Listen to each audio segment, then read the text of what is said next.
sur 55 voitures au départ.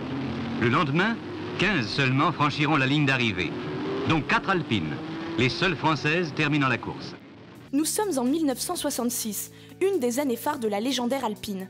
Mais tout ne fut pas aussi rose pour la petite berlinette. Retour sur une success story en dents de scie.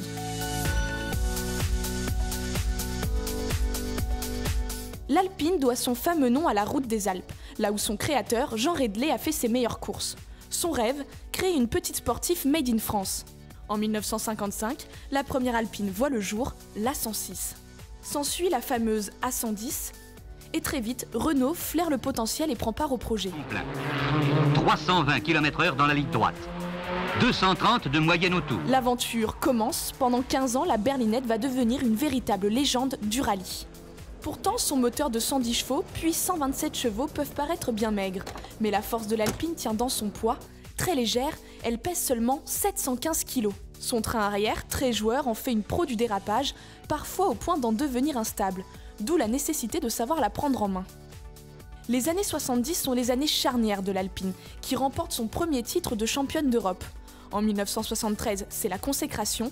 La berlinette est sacrée championne du monde de rallye devant Fiat et Ford. Une championne des circuits donc, mais pas que. La berlinette est prête à revêtir son bleu de travail. Ses performances séduisent même la gendarmerie qui l'adopte dès 1967.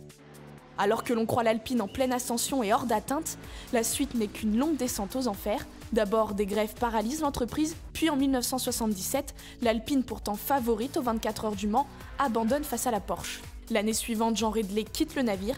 C'est officiellement le début de la fin.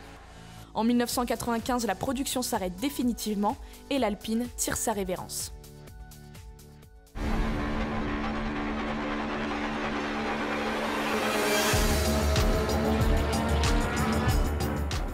Pourtant, 19 ans après, Renault annonce son grand retour en compétition.